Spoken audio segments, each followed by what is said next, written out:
Mercedes builds the world's fastest four-door sedan, 227 miles an hour, faster than a Lamborghini Aventador. Mercedes didn't build it, neither did AMG. Mercedes doesn't even own a share of the company that did. It started with a law student, a Porsche 911, and his father's ultimatum: park a Mercedes or park somewhere else. He sold the Porsche, spent the rest of his life proving that boring Mercedes wrong. His name was Bodo Buschmann. His company, Brabus, still not owned by Mercedes. 50 years later. Let's get into it. The kid who wasn't allowed to park his Porsche. The year is 1977. Bottrop, West Germany, a quiet industrial town in the Ruhr Valley, not exactly the Silicon Valley of cars. A young man named Bodo Buschmann is studying law. His parents own a Mercedes-Benz dealership. And Bodo, being young and a little rebellious, is driving around town in a Porsche 911. That should have been the end of the story. A rich kid with a sports car. Nothing special. But Bodo's father wasn't having it.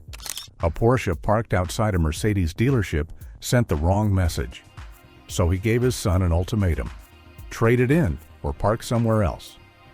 Bodo chose the Mercedes. He picked up a W116 S-Class, at the time the flagship of German luxury, smooth, silent, and about as exciting as a leather armchair.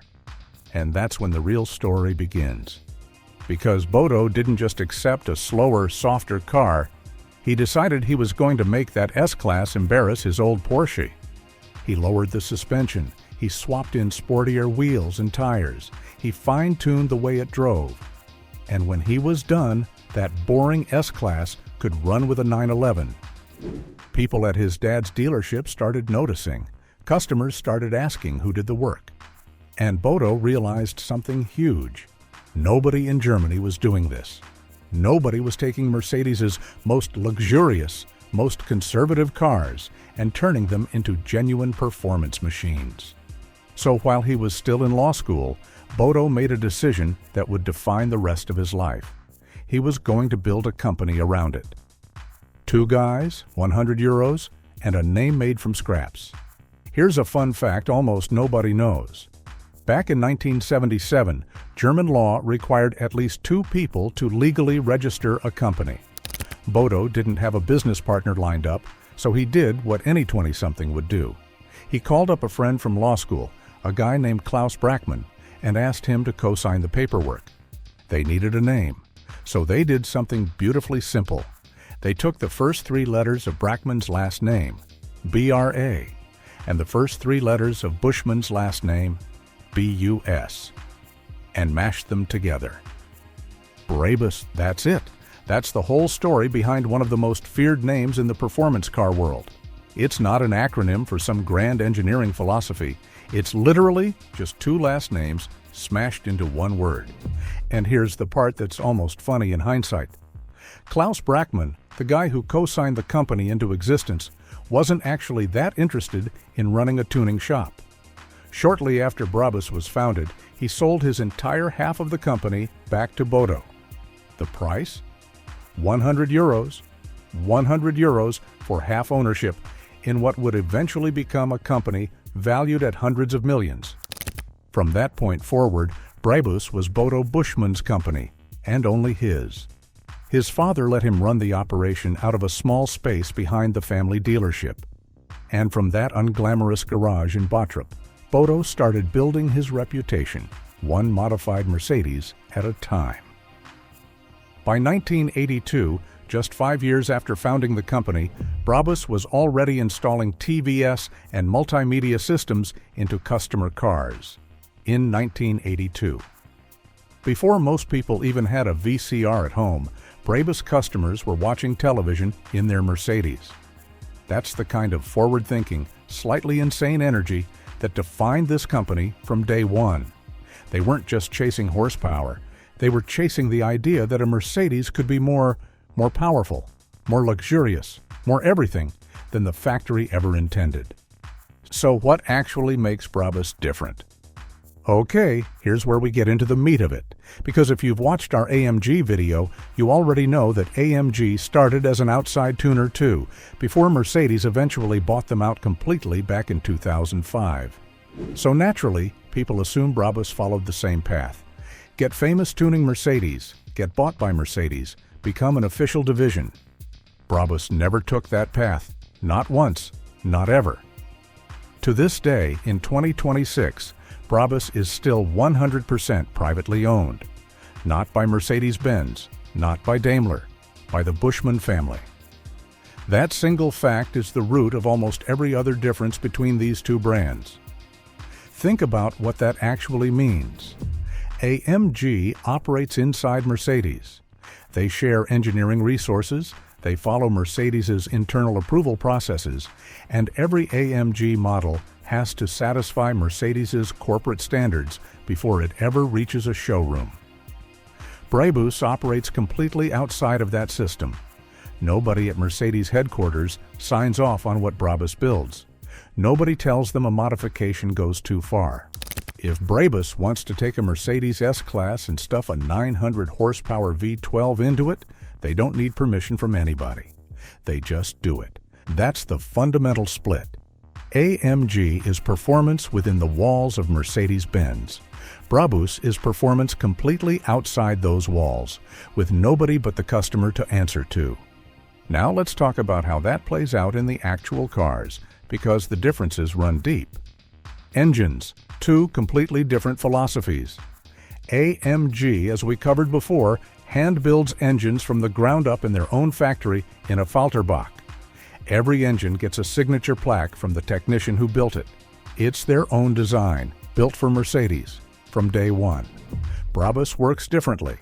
They start with an engine Mercedes already built, sometimes an AMG engine, sometimes a standard Mercedes engine, and then they go to work re-engineering it. Bigger turbochargers, increased displacement through custom pistons and crankshafts, reworked cylinder heads, brand new engine electronics to manage it all safely. It's a totally different starting point, but the goal is the same. Squeeze out every last drop of performance the hardware can physically survive. Here's a wild example. Take the Mercedes AMG S65, which already comes packing a twin-turbo V12 pushing out over 600 horsepower straight from the factory, an insane number on its own. Brabus takes that same V12, bores it out from 6 liters to 6.3 liters, fits larger turbochargers, and builds a custom exhaust system. The result is the Brabus Rocket 900, a 900 horsepower, 1,100 pound-feet of torque monster built on a car that already seemed maxed out before Brabus ever touched it. That's the Brabus formula in a nutshell. Take something that's already extreme and make it more extreme. Where AMG builds the emotional performance car for Mercedes from scratch, Brabus takes whatever the most powerful Mercedes already is and treats that as merely a starting point. Full car transformation, not just an engine swap. Here's something that surprises a lot of beginners. Brabus isn't only an engine tuner, it's closer to a full coach-building operation. When you buy a complete Brabus package, you're not just getting more horsepower. You're getting an entirely reimagined vehicle. Wider fender flares, hand-stitched leather interiors, custom-forged wheels, upgraded brakes, retuned suspension, and body kits engineered in-house. Brabus has its own carbon fiber production facility, its own upholstery workshop, its own paint shop. When a car goes through the full Brabus treatment, almost nothing on it is untouched. And this is where Brabus starts to feel less like a tuner in the traditional sense, and more like its own car manufacturer that just happens to start with a Mercedes underneath. Some Brabus creations are so heavily modified that Mercedes' own badge is barely visible anymore, replaced by Brabus' own logo. On a car engineered so extensively, it's genuinely a different vehicle by the time it leaves their facility in Bottrop. They don't just touch Mercedes. Here's another huge difference. AMG only builds performance versions of Mercedes-Benz vehicles. That's their entire scope, by design, because they are Mercedes. Brabus doesn't have that restriction. Because they're an independent company, they're free to work on whatever they want. And they have. Brabus builds performance packages for the tiny Smart 42, turning a car most people think of as a glorified golf cart into something genuinely quick. They've built custom Maybachs for clients who want the most extreme luxury sedan money can buy. They've even modified Porsches and Rolls-Royces for private clients. That kind of freedom simply isn't available to AMG. AMG will never build a tuned Porsche because AMG belongs to Mercedes, full stop. Brabus belongs to nobody but the Buschmann family, so their playground is the entire automotive world, even if Mercedes remains their primary focus. The car that made the world. Pay attention, the Brabus Rocket. Now let's get to the story that put Brabus permanently on the map, because this is where things get genuinely absurd. In the mid-2000s, Brabus took a Mercedes CLS, a sleek four-door coupe, and dropped in a heavily modified twin-turbo V12 straight out of the Mercedes 600 series. They bored the engine out to over 6.2 liters, fitted a custom crankshaft, forged pistons, bigger turbochargers, and a completely rebuilt exhaust system. The result was a road car producing 730 horsepower at a time, when that number was almost unheard of outside of exotic supercars. Then they took it to Nardo, a legendary high-speed test track in southern Italy, shaped like a giant circle, specifically so cars can run flat out without ever needing to brake for a corner. And on that track, this four-door Mercedes sedan hit 225 miles per hour. Let that sink in. A car with a back seat, a trunk, and cup holders, going faster than most cars that exist purely to set speed records. It officially became the world's fastest sedan. And Brabus, being Brabus, wasn't satisfied. They went back a few months later and pushed the same car even further, eventually clocking over 227 miles per hour. They named this car exactly what it deserved to be named, the Brabus Rocket. And over the years, they kept building on that formula. The Rocket 900, based on the S65, cranked things up to 900 horsepower and could rocket from 0 to 60 in under 3.7 seconds, in a full-size luxury sedan weighing more than 2 tons.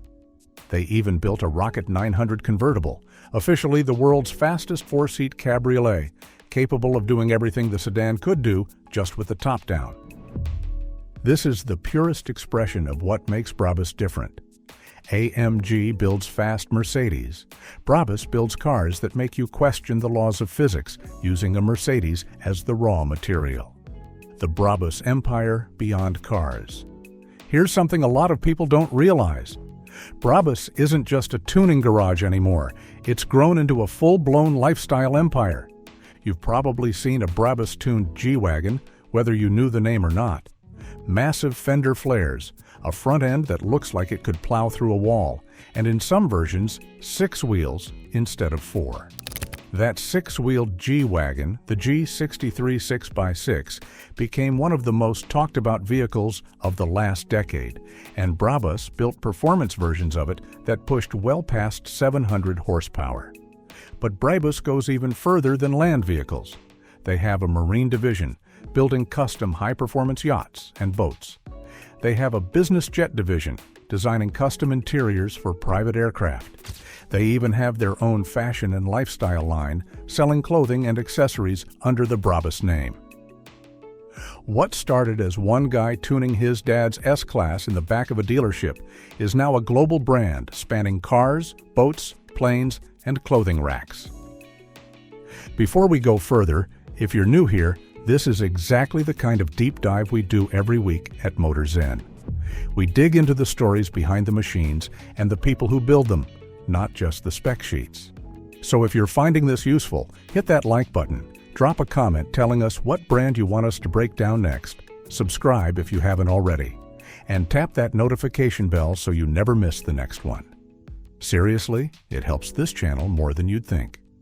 Okay, back to it. AMG versus Brabus. The real difference, explained simply.